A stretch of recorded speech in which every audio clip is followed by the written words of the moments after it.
so-and-so team is a play on for me. And it could be something I read, something I when I was watching them play, or maybe some information someone else gave me. Whatever it is, I start, as I'm going down the board, I say, okay, this team's a play on team, and from there I'll just try to look for more pieces of the puzzle.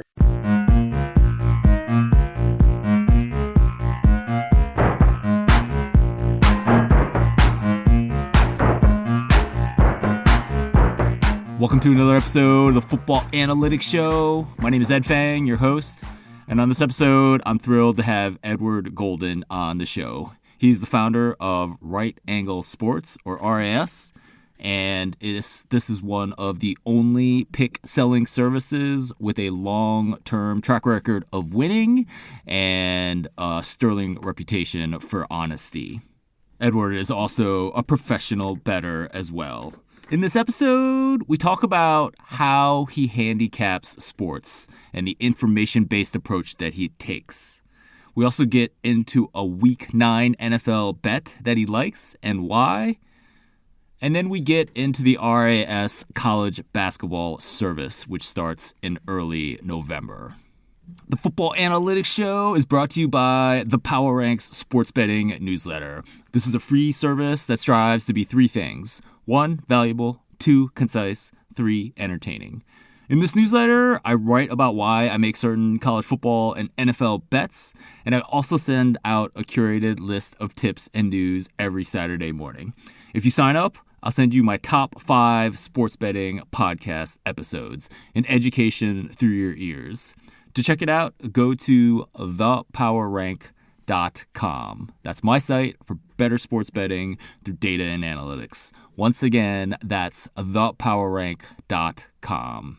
The podcast is also supported by listeners like you through Patreon. There's a new episode right now about NFL passing metrics and what is going on in Green Bay and Tampa Bay. To check that out, go to patreon.com/footballanalytics.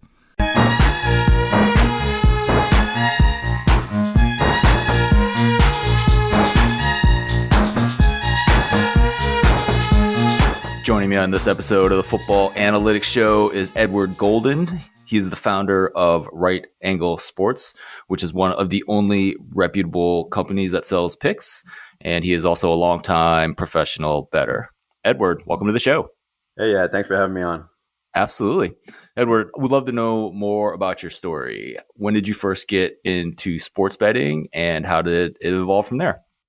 Yeah, so I grew up in kind of a gambling family. My grandfather was a horse player. My dad was a horse player. And so we just got kind of exposed pretty early. I can remember going to Vegas when I was really young. I don't know, maybe 10, 11, something like that. And my dad brought like a big stack of football cards back to the room. And I started filling them out. And I was kind of disappointed that like you had to actually go down and put the money down and like bet. Like I thought I already had action just by filling them out. But yeah, so I was exposed early, and my older brother was kind of an influence on me. He was into college basketball a lot, and yeah, we just kind of transitioned from being around the racetrack to betting on sports. How old were you when you were filling out those football cards? Yeah, I mean, I'm guessing I was like 10 or 11. I mean, I was so young that I must have been pretty young not to know that you had to place the bets.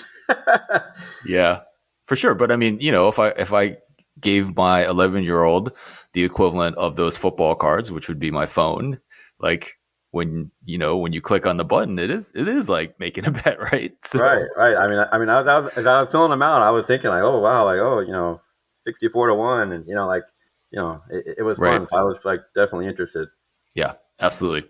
You said your older brother was really into college basketball. That seems like an obvious influence, right? Because college basketball has been a big part of what you've done in the betting world.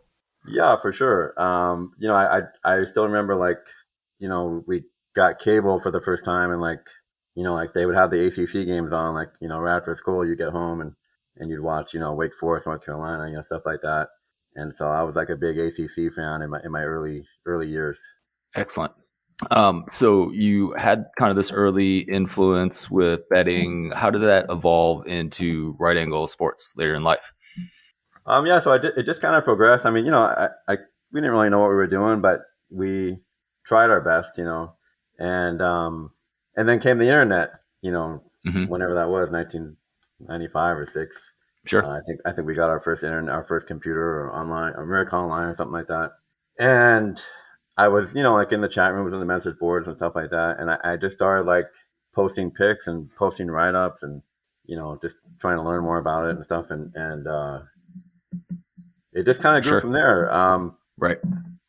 I, uh, I was, I think I got fired from a valet parking job, and I was like a nanny for my aunt and uncle. Okay. And my uncle was like uh, into computers and websites. He was really good with that stuff, and so I was always asking him like, "Hey, can you help me build a website? Can you help me build a website?" Right. And they didn't take it seriously. They didn't really want to do it, and finally my aunt just kind of told him one day like, "Hey, just help him out, and so and so he finally did it, and that was the start of the website. That's awesome. Did your aunt convince your uncle to help you out because you were doing an amazing job as a nanny, or because you were doing not as amazing a job as a nanny? I don't know. That's I think I was doing okay, but yeah. So awesome, awesome. So things evolved, with the start of the internet, late '90s. Was that also important in terms of your handicapping, in terms of getting information? Yeah, I mean, again, so at that time, like I didn't, I, I didn't really know what I was doing. I didn't really have any mentors or anything, and so it was just kind of like that's kind of what I saw other people doing. Like that, it just seemed like that was the thing to do. Like I Mm-hmm. wasn't thinking about getting Benny partners or free rolls, or it just seemed like if you're good at picks, starting a service is like what you should do. Because Mm-hmm. I just didn't know any better. Um, Right. so that's just kind of what I did. And yeah, I mean, definitely, the internet opened up a whole new, way to handicap and get information, and it definitely, tons of tools that even today are still, useful. Absolutely. So when did Raz Riding Eagle Sports start? 1996. Okay. Okay. So this is wow. Seriously, like early days Yeah, of the yeah. internet, and like, what was it like those first couple years? Um, yeah. So I mean, my biggest memory is I used to have like I started a mailing list, and I would do the whole first month of the season free. So like the first 4 weeks of college football, first 4 weeks of college basketball, and so I was like building up a pretty good mailing list. And Nice. I think it was like the second or third year, um, I started that first month in college football at 14-1, Nice. and this is like with these big long write ups that after the game one with it looked like I was a genius or something. Uh, Right. Yep. and so, and I didn't have a credit card processor. Everything was by checks. I had a little PO box or whatever, and I'd go to the mailbox, and there were just so many checks. Like it just all these envelopes, just all over the kitchen table, um, That's super cool. and that was just it was like really exciting. It's like like because like my family was just kind of like, oh, like you need to get a real job, and um, Sure. all that kind of stuff. Like no one really took it seriously. So that was kind of like a nice validating moment that kind of really showed me that I could do this. That's awesome. So people wrote you checks and mailed them to you. Then did you get them a login on the site, and that's how you got them to place? I basically would just like add them to the mailing list at that point. So then I would just email everything like, yeah, this is, in the early days, there's no like fancy release system or anything like that. It's just, I would email the plays usually at like in the middle of the night or something, or just kind of random times. There was no like timing or anything like that. Well, that's probably because you didn't need all the sophisticated timing stuff. And we'll talk about what you do in 2022. But you could Right. probably send something at 2 a.m. in the morning, and that line would still be there by noon, right? Right. For sure. For sure. And so I presume, these days you use Substack for an email newsletter. I presume back then you just kind of sent people an email, right? Like, did you have like some kind of service that people signed up to get the emails? Yeah, no, I would just send people the emails, and back then, like like people actually read emails too, so like the promotions actually worked pretty well. Where now, like nobody opens their email anymore, so it's just Well, I still think people read their emails, right? Like, I mean, I mean, that's why you guys started the Substack recently. Yeah, no, I mean, I don't mean nobody, but you know what I mean. Like it's a different time Yeah. than it was then. Yeah, Well, and everyone's kind of like creeping into your inbox now too, right? right, Because all these big media companies have realized that like you can't make money off of a visitor to a website. Like you need their right, email address. exactly. So, all right. So that's fascinating. So you get started in the late 90s. Maybe give us a sense for how Raz evolved as in the turn of the century and over the last 20 years. Yeah, I mean, the biggest thing, I guess I forget the exact year. I want to say maybe 10 years into the service or something. Is when I met Mike, RES Mike, or Mike RES, I guess he goes on Twitter. Um, and it was just kind of interesting because it was the first time that I ever really like worked with somebody, and it was just kind of weird because like right away I just remember just telling myself like, wow, like he's making me better, and it was just like kind of like a wow moment for me because it just we could do more teams, we could do more games, more, higher volume, we could bounce stuff off each other, and there was just a synergy there that really like just improved everything. Absolutely. So you mentioned that you work essentially alone for a decade. If you were advising someone kind of getting into the betting world, originating, would you suggest like kind of learning on your own, which obviously was helpful, or would you suggest kind of finding a partner like Mike and doing that instead? Yeah, I mean, I think you can definitely save a lot of time if you find the right people to, either mentor you or give you advice or work with you. It just saves a lot of time. It's more efficient, and you're just better. Right, for sure. So yeah, I mean, that was like, the biggest thing. We just made each other better, and so since then, we've added more people, and I mean, that's just what I'm always looking for. Like if someone's gonna make us better, then the answer is yes. I mean, Right. it's really that simple. Yeah. Awesome. Well, I'm sure the listeners should listen to that and figure out where to find you. So, you started out with two. I believe your team is way bigger now, right?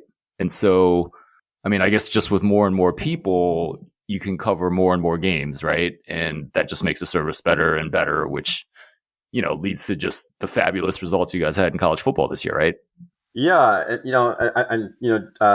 Mike Craig. I think he first joined maybe like I want to say 12, 13 years ago for his first stint with us. And then about 10 years ago, we added Jeff, who people might know from the Discord. And there's another thing I would add is like it's just a lot more fun when you have other people because it's just the ups and downs and I feel like it's just a lot more fulfilling. Yeah. That way. For sure, right? And you guys all work remote, I believe, right? So, Yeah. but even just with the interactions online, it's more fulfilling for you. Yeah, I mean, it's just doing something together and celebrating and it's just everything. It definitely makes it more interesting and more fun. Excellent. How long did I believe that there's no longer any write ups when you release picks, right? Right. How long did you do the write ups for, and why did you decide to stop at some point? Um, I want to say it was. I mean, we were still doing them when the first Mike joined. But and then I think we stopped doing the basketball ones because there's so many games. It just was a poor use of time. And then also we just finally decided like we don't want to like give away everything we're thinking about all these things because it'd be hard to use that information the next time the team played or whatever. I mean, it's still hard even just giving the team out sometimes, but at least you don't know the specific reason why we're playing that team. And has anyone ever complained about that? Like, I need more insight, or they're just happy with the winners? Yeah, I mean, obviously, I think people would still like that, or it would be a value add, but we just decided that it's in our best interest to not do them. Yeah, for sure. I mean, I sometimes wonder how Bob Stoll ever sleeps with the length of his write ups in college football, right? Yeah, I mean the time itself is unbelievable. I'm surprised myself. So, Edward, can you talk about your approach to handicapping football, Yeah, both college and NFL? yeah. I mean it's pretty much the same for any sport. I would say like for me personally, like I usually start off with just you know so and so team is a play on for me, and it could be something I read, something I when I was watching them play, or maybe some information someone else gave me, whatever it is. I just I start as I'm going down the board, I say okay, this team's a play on team, and from there I'll just try to you know look for more pieces of the puzzle. Is can I find some negatives on the other team? Can I find some other positives for my team? What do the numbers say? Just trying to combine all the things we have, information, numbers, whatever it is that we have available to us that I can kind of, you know, I'm basically just trying to get to an easy decision. And the more Right. pieces to the puzzle I have, then the easier decision I can make. Excellent. Like, is there an example of like a play on team in the NFL for you right now? That's that's a tough one. I find the exact same thing. I think that's a very I don't really know if I have any play on teams. I mean, maybe I do, but it's maybe they're teams I don't want to disclose publicly, right? but I mean, I can talk about a few of the ones that we actually released this week, but it's not always a side. It could be an over team, for example. And it's like this, I think on Tuesday we released the Bears over, and I think they're an over team right now, just because they played such an under schedule start, and their defense wasn't very good, and they've lost a couple, real key guys in the past couple weeks. Um, on the so defensive side of the ball, on the defensive side of the ball, yeah. So that's kind of how that play started. Like I'm looking to play Chicago overs, and and that's just kind of how it is. mm-hmm, for sure. Does that imply any kind of faith in the second year quarterback Justin Fields in playing these Bears overs? Well, I mean, the NFL is never that easy, but I think I mean, you're not looking for a line that's 10 points off when you're looking for NFL totals. Um, but I guess he's getting maybe have a new receiver this week to throw to that uh, might help there. But the other interesting thing with that game was there was the weather forecast was looking really bad on Monday. A lot of wind and a lot of rain, and that caused the line to go down. And Mm-hmm. then about 12 hours later, I mean, the forecast almost did a complete uh, change, and there was no rain, sunny, still a little bit of wind, but for that stadium, probably not enough to really make a difference. And so I kind of felt like we were getting a good price there when we released it. For sure. I'm looking at the odd screen right now. It's the total is at 45 and a half. Do you remember what number that you guys released it Yeah, at? we did over 44. Over 44. Okay. So nice. So you have gotten some nice movement on there as well. You mentioned the weather, which is obviously one that you need to consider when you're betting totals. Is there like another example of a piece of information in that game that you guys were looking at? Um, I can't really point to anything else on that game. I mean, obviously, I think Miami's offense is going to, kind of dictate the scoring there. At least that's kind of what I'm hoping. But no, I mean, there's a million other things you can look at. But I'm just kind of look. It's just kind of the same thing. You look for a play on or a play against. It's kind of the same thing with the units. Is this offense overrated? Is this offense underrated? Is the defense overrated? Is the defense underrated? And just try to just try to put the pieces together. Is it injuries? Is it something that changed? Is it some players emerging? I mean, there's just so many things that you can try to so many pieces you can get that you can try to build a case for. Yeah, absolutely. I mean, is there anything to stop, someone who's looking to bet?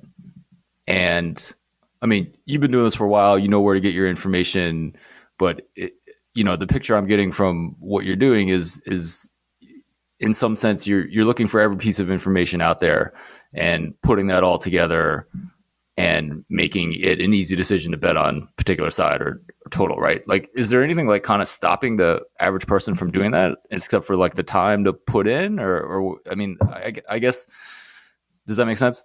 Yeah, I think. Well, I mean, there's a lot of things that go into it. I think the experience. I think experience is a really underrated thing in handicapping. For sure. Just as Yeah. far as like how you value something. Um, like it's like some things you've seen it so many times, like you just kind of know. Even if you can't like really quantify it, it's just kind of like, I'm just gonna stay away from that, or oh yeah, that's really good, where someone else might not even value it at all. I think there's just a lot of little subjective little things like that that someone experienced is going to be able to have an easier time with. Um, but no, I mean, I think it's just like you said, it is a lot of time. Um, there's a lot of information, and then you just got to be able to know how to value the information. Excellent. So we are heading into college basketball season, and actually starts on Monday. And this is the sport that Raz is most well known for. So why is college basketball such a good sport to bet in November and December? Well, like just back to the NFL for a second. Like I think one of the reasons why it's so tough is, I mean, like by week 9, it's pretty easy to make these lines. I mean, almost anybody could just make their own lines and they'd be pretty close, I would say. Now, try doing that for 100 college basketball games on Monday in the first game of the season, and it's an impossible task. I mean, I mean, we couldn't do it, and I mean, there's no way we get every game right.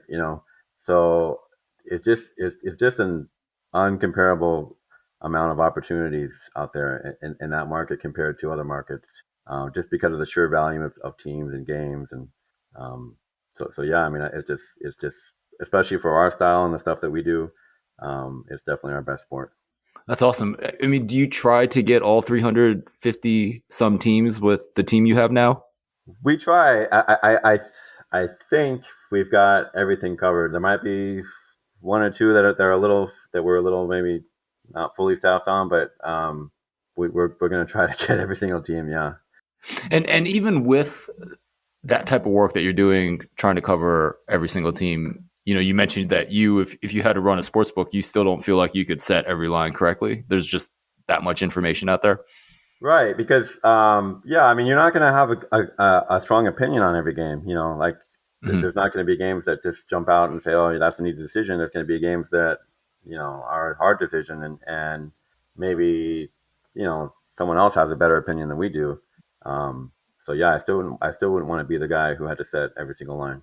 Yeah, that certainly seems tough, right? And in a time of year where there's still a little bit of baseball going on, there's a lot of NBA. There's probably a lot of opportunities in the NBA early in the season. So it's yeah. I mean, if you're trying to run a sports book, it's a lot right now, It's and tough. that's what Yeah. you're taking advantage of. Right. Awesome. So in college basketball, like maybe give me a sense for like what kind of numbers that the team might look at to help handicap. I mean, we're looking at mostly standard stuff. I mean, the stuff you'd find on Kempom or whatnot, but just hopefully, uh, you know, more accurate than his. Um, so yeah, I mean, we're just looking at all the regular things, tempo and how good the offense is going to be, how good the defense is going to be, and just kind of the same approach I was talking about earlier with the football. Just who's the play on team, who's the play against team, who's an over team, who's an under team, and all those normal things. Right, for sure. So I would presume at this point in college basketball, like your play on, play against teams have so much to do with who's coming in, right? Either as a freshman or a transfer or who left for whatever reason for these teams, right? Is that a big piece of the information puzzle at this point in the college basketball season? Yeah, definitely, and especially like with the transfer portal and everything being so prevalent now, um, there's a lot of there's a lot of information to digest, and it's not always like totally straightforward. Like you don't really know, like if someone transfers from a big school into a small school, like you know they usually perform well. Sometimes they don't. Sometimes they're a bad apple. Sometimes they hurt chemistry. I mean, there's just a lot of things that go into evaluating all these moves. Yeah, for sure. Do you I mean, like, how would you do that? Like, would you get into? I mean, I know there's like these recruiting services that will do like these detailed write ups of prospects, and I don't know. I presume now that the transfer portal is such a big deal that there are these scout type people that will do write ups of players at lower division schools, right? Is that the type of stuff you're looking for, or are you trying to watch games, or? Yeah, I mean it's like yeah, it's everything. It's like if you can read a blurb about someone, or someone's really high on somebody, you take that piece of the puzzle. If you get to do a visual of one of the exhibitions or something, then there's another piece. You might get some other people that follow the team closely, or whatever, or they saw him play at the other school, or they know his story, they know the background, they hear the coach talking him up. I mean, like there's just so many ways to get that, and it's not always like a sure thing until the team starts playing. So I think a lot of people are like kind of don't want to take those risks, or like the uncertainty, like they don't want to bet on that until they see the team play a few games or whatever. But I think we're kind of the opposite. We love that uncertainty. Like we want to speculate, and we think we can do a better job of it than the market. Yeah, absolutely. And obviously, like, you want that uncertainty, knowing that it can go embarrassingly bad as well, too, right? Of course, yeah. I mean, and that's just you got to take the good with the bad, and you do the best job you can to speculate, and that's just the way it goes. Do you ever think about, oh, okay, so I think this kid is a high variance player. We're going to make this play early in the season. Do you ever think about maybe you get some, uh, negative feedback from your customers because this happens to be the one time you're wrong, and your spread bets off by like 30 points? No matter what type of play it is, I mean, it could be a team that all the variables already, all the players, and in college basketball, I mean, especially that it could lose by 20 on any given night, Mm-hmm. and it is embarrassing a lot of times. Um, and I'm sure, like, I'm always wondering, oh boy, the customers must think they must think we're clueless after that game, but it's just, I mean, there's not much you can do about it. You just got to move on to the next game. Yeah, yeah, absolutely. That's really fascinating. So the RAS service starts on Monday. There have been a lot of emails, promoting service from you guys. Give people who are listening who might be interested in buying it, like a sense for what happens, like how the plays are released and why you do it that way. Yeah. So the first thing that happens is you get a warning text. It gets sent by email and text, and it'll just say, there's going to be a release in 5 minutes at 7 a.m. Pacific, whatever. And then from there, you log into our RES Picks page, and we have like a proprietary chat system. And then from there, we use what we call a setup and go process. And basically, we give you a game to set up. We'll say set up UC Irvine -5. And you get about 45 seconds to then go to whatever sports books you want to do. Find UC Irvine on the board, put in how much you want to bet, and take it all the way to the confirmation screen. And so that in about 45 seconds, you'll either get a go or a cancel. Now, if it's a go, all you have to do is hit that one final confirmation button, and you get your bet in at the price. Instead of the old way we used to do it, we just give you the game, and everyone's just kind of racing. And by the time you found the game, made your bet, there's a good chance the line would move. Yeah, But for if all sure. you have to do is hit that go, you can pretty much beat any line move. You can beat automation. You could beat, it puts everyone on a real even playing field. And so that's it. And then once in a while we'll do a cancel, and the cancel just means it wasn't a real play, and go Mm-hmm. back and get ready for the next one. And obviously we do that just to prevent people from betting before the go, because if you bet before the go, you might end up on a random play, or you might end up on a play that we end up eventually, going opposite of. So Yep. Yep. it works pretty well. We've had good success with it. I mean, it's not perfect, but yeah, that's the way we do it. How many years have you been doing it this way? I think this is the third year. Okay. And this was just an idea that you and the team had a couple years ago to make this better for all your customers?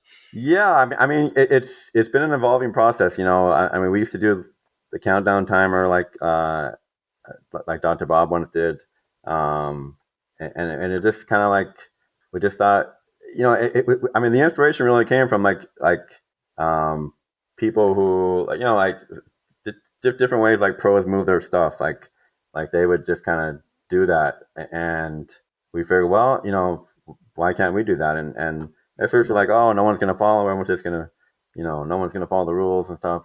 Um, but we've been able to pull it off, so it's been good. That's awesome.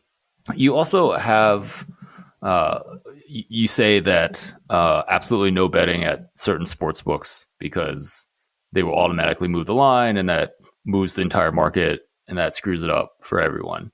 Like, why don't all sports books do that, right? Like, just for example, like some of these square books in the US, like a FanDuel is one of the books that you're allowed to because it doesn't have an auto mover, right? So is it just kind of the market influence of those particular books that you're not allowed to bet at, or maybe help me understand that a little bit better? Yeah, no, I don't know why they all don't do that. It could be a technology issue, or maybe it's something that's coming. I'm not sure, but yeah, with those particular books, I mean, only one person could get the bet there before they move the line. So even if we didn't have that rule, it wouldn't be something that people could really utilize, or people could really count on using. So we don't feel like we're really affecting the group by having that rule. Like, it's not really hurting them because they probably couldn't use it anyways. But if we could delay the movement at those books even by a few seconds, then it's going to help everyone else in the group betting throughout the market elsewhere. So that's kind of the thinking on that. Sure. So yeah. I mean, it seems like it's a pretty long list of offshore books that will move immediately and mess things up. Yeah, I mean, the stuff moves really fast no matter what. And all we're looking to do with that rule is just, like I said, even a couple seconds, maybe people can get a few more clicks in, or whatnot. So it still moves super fast, but that rule is just, trying to make it, a tiny bit better. Awesome. So Raz also bets a lot on college football, college basketball, so on and so forth. How do you kind of balance what you guys bet and selling the picks as a service? Yeah, that's a good question. So it's something that we really wrestle with for many years, every year. And I would say, like, for the first time in my career, like, or at least like in like the last decade, where I've seen, we see the service growing, and we've done a little bit more marketing in the past couple of years, and now we're just kind of seeing the potential where pick selling could actually have more expected value than betting, than betting does. So, and it's just a simple math question, but yeah, so like because of that, like we are, especially, we went for a little phase there where we only did second half. We weren't releasing full games in college football and college basketball for a couple of years. But now we're back to like full. We're giving everything we got to the service. For sure. So when you weren't releasing full games, the math there was just, the thinking there was just, we can do better betting these, and then we'll keep the service to second halves. Right, because I mean, there's a lot of challenges in scaling this type of service. Namely being that it's hard for a big group to get the lines, and so you have to charge a lot more, and then there aren't many people who can afford that price, and all the different things. But I think the two things that change is we came up with that setup and go process that really improved everyone's ability to get the lines. And then second, with the legalization, there's more ways to bet. There's more people betting. So now we're really, seeing the growth potential, and we're just kind of, refocusing back to the service. Absolutely. And you're modifying the service. Just got an email from you guys about how you're going to start a prop service in 2022. And I presume that's just a move to get at this bigger market for betting in the US. Yeah, I mean, with the prop service, it's something that we want to have products that not only pros, you don't have to be a pro, you don't have to bet $1,000 to use. And so, we've also had like a weekend service to basketball package, which is half the price as the weekday picks are. So like we're just trying to make it a little more accessible to people, and definitely the props will be a much more affordable product. But yeah, I mean props are just kind of exploding, and there's more offerings and more places to bet them, and you're not going to be able to get down 2,000 on every prop that you want to, but you can get a couple hundred here and there, and it's something that people really enjoy.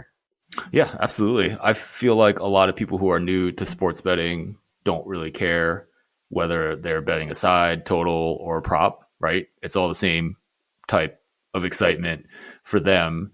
And people who are new don't want to bet a college football game the previous Sunday night. Like it's just not even on their radar. They Right. want to wake up on Saturday morning and, often get a text from a friend and say, what do we like on a Sunday morning for NFL game? And, my Right. response is like, I like to bet 5 days ago, but that's not good enough for him. So I feel like the prop service is just going to be great for those types of customers, right? Right, for sure. And I would just add to that, like I think it's a real interesting type of sweat. Like it's a different type of sweat than the game. The game could be a blowout, but your running back could, just be right to the very end, like whether he's going to go over or under or whatnot. So I think, you're getting a different type of entertainment sometimes than the full game. Yeah, absolutely. Yeah, I mean, I did a study a while ago about like 100-yard rushers, and I was thinking, running backs get to 100 yards because they get all those carries late in the game when their team is up. That turns out not to be the case. Running backs get to 100 yards because they break big plays. So I think it's something like running backs that get to 100 yards, almost half of the yardage comes from their top two carries. So Interesting. it's like one of those things, like if you have an under, you have a perfectly lovely, whatever, under 100 yards for Christian McCaffrey or whatnot. And then just one play in the third quarter destroys it. Right. So, but I guess that's just, yeah, that's part of the sweat, right? It's Right. Right. completely different. When the email kind of teased that the service might be available later this year. I mean, when are you thinking of launching it? Would it be like NBA basketball? Um, Or I guess we you still have know, NFL. We got a lot of NFL to go too. Yeah, well, we have a lot of NFL to go, and then I think NBA is obviously until June or whatever. But right? I mean, honestly, right now we're focused on college basketball, so it's going to be maybe a little while before we put that all together. Okay. And then just give people maybe a sense, like the price point for like the college basketball service, which is more for professionals, and then what you might expect to charge for like the props, which is kind of a different audience.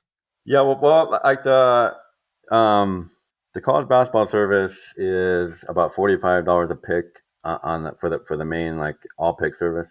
And then the weekday one is half of that, so it's like I think it's 24 or something like that, a pick. So like that requires like for the main one we recommend at least 1,000 a unit, and for the weekend we recommend about 500.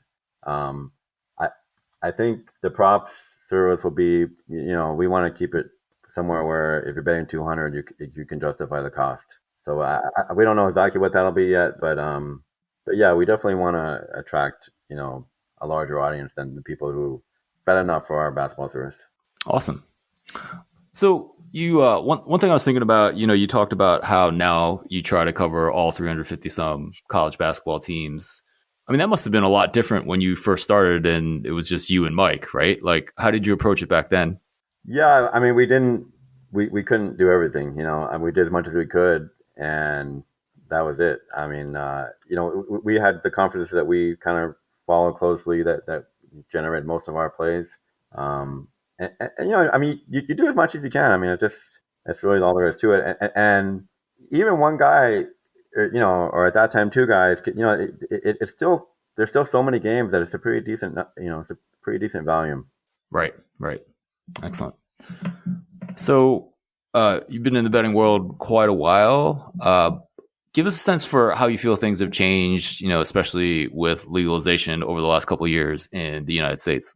Well, there's definitely been a lot of opportunities in the legal markets. I think most people would agree that those books have been pretty soft. Um, they have a ton of offerings. They put lines up, really early, and generally with pretty soft lines. So I think that part of it has definitely been opportunistic. I don't want to say easy, but it's definitely been more opportunistic than it's been in a while.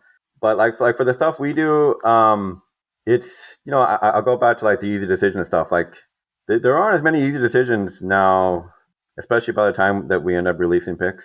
The decisions are not as easy as they used to be. So, there'd be stuff, let's say that there's a college basketball total, it was 10 points off. Like it's like we knew it was 10 points off. I mean, that line would sit there all night. It would sit there, most of the morning. It might move 1 or 2 points and that's it. And that kind of stuff doesn't happen anymore. Like if something's 10 points off, it's going to get hit right away. And by the time the morning comes, it's going to be, pretty close to where it should be. So, but it's like I think there's like different levels to all this. Like there's like if Stephen Curry's out for Golden State, like I think everyone knows that you're gonna fade Golden State and bet the under. Okay, well, what if the line already moved 2 points? Well, you're still gonna do it. Well, what if it moved 4 points? And like that decision just keeps getting a little harder and harder and harder until it's people aren't gonna make those bets anymore.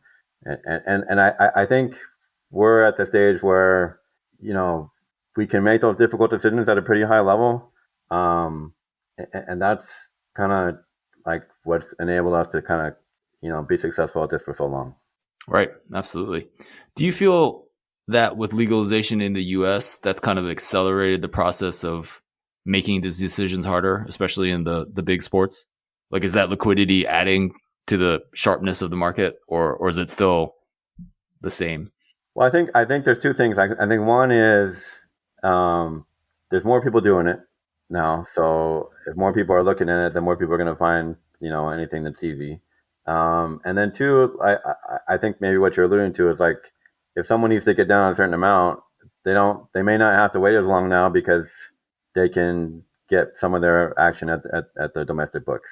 So they don't have to wait now for every PPH to be up or whatever it might be. No, that's certainly a part of it. I mean, it's still interesting to me that I just don't feel like these square books like move very fast on the action, which is just kind of befuddling to me. Yeah, it is kind of weird that they're not a little more on top of things, but and I guess I'm concerned that maybe at some point they will be, and then we'll wish they weren't. So maybe just maybe just let it be, I guess. No, for sure. But let's say they get better and they actually start moving like they should, like a bookmaker would offshore, right? Right. Then maybe they don't limit people. So you know what I mean? So Right. maybe they would be more amenable to sharp action and use it in the smart way. And then obviously they're harder to beat. But yeah, I mean, I think things will start shifting in that direction. I mean, I don't expect DraftKings to ever be Circa, but I think they're going to have to kind of move that direction, or they're going to basically just be banning, all their customers. Well, I mean, I feel like DraftKings is banned. I don't know. I guess I don't know a sharp bettor that has free reign at DraftKings anymore, right? Right. Yeah. But I mean, like, if you're betting every single person that bets a prop or bets something that moves, or I mean, like, eventually that's going to be such a large number of people that they're not going to have enough bets. Potentially. I mean, you never know. I mean, I think if you're DraftKings, your bet is that, well, we can just keep adding customers at whatever outrageous number I've heard quoted, 300, 400 per new customer, and that there is a big enough supply of those square bettors out there that they can, I don't know, keep making money off like, $50 NFL bets from square bettors. Yeah, I mean, it's a good question. It's a good question. I really don't know. I don't know the answer to that, but I hope it gets a little more welcoming for sharper bettors. Absolutely. Edward, would love to end with a couple of potentially non-sports questions. What's your best culinary experience? Ooh, culinary experience. I mean, you're out in LA, I believe. Yeah, I'm gonna go with one that's maybe not so much the food part of it, but just the atmosphere. Just Javier's here in Crystal Cove. I've had a lot of good memories there. I've had a lot of dinners with the RES team there, both Mike's and Jeff, and recently with Adam. So yeah, definitely a lot of good memories there, and it's probably one of my favorite places. It's Javier's in Crystal Cove? Yeah, Newport Beach. It's okay. kind of a famous spot down here. Okay, in the general LA area down there. Yeah. Very nice. What kind of food do they have? Mexican. Okay. Yeah, that's some of my favorite. Awesome. Edward, if you could have dinner with any one person, dead or alive, who would it be? Well, I'm gonna I'm gonna hate to miss this opportunity, but I'm just gonna go with just kind of the people I'm comfortable with. It'd probably just be my family or awesome. my partners. Yeah, friends, partners. Awesome. Yeah. What do you talk about with your family when you have dinner with them? My family. Well, probably talking about my kids, and yeah, that's probably the biggest thing. Awesome. What like how old are your kids and what are they into? I got 3 kids, 11, 7, and 4. Okay. And they're into video games. I'm trying to get them into basketball, but it's it's a slow. It's been a slow process. It is hard with this generation. I feel like at least they have some nice weather out there in LA to hopefully get outside a little bit, right? Yeah, a little bit. Yeah. No, my kids are also big into video games like Halo Infinite and like Ark Survival Evolved. I feel like we learned so much as dads, right? It's like I didn't play video games growing up. I played sports. Yeah, my kids are into Minecraft, which I never, I never played. So I've been learning about that kind of reluctantly, but yeah. I think that's supposed to be one of the better ones because you actually build stuff and like you can actually learn coding through it too, is what I hear. Yeah, I hope you're right. Awesome. Edward Golden, thank you so much for your time today. Please let everyone know where they can find you on the internet and more about your college basketball service. Yeah, you can find me on RES Picks on Twitter, RES Picks on Substack. We have the Betting Talk Discord, and then our website is handicapper.net. So yeah, any one of those, you can DM me or email me or whatever it is anyone wants to reach me. That's awesome. So have I been saying it wrong, calling it RAS Picks all this time? Is this supposed to be RAS? That's up for debate. I prefer RAS, but I'm not trying not to be too picky about it. All right. Well, if you were picky about it, then I would blame Mike Craig for calling it Raz all these years. I'm with you. I almost it's almost instinctive to say Raz, but maybe we'll when I record the intro to this, it will be RAS Sports, and I think people will figure out what's going on. All right, sounds good. Edward, thanks again for your time. Yeah, thanks for having me.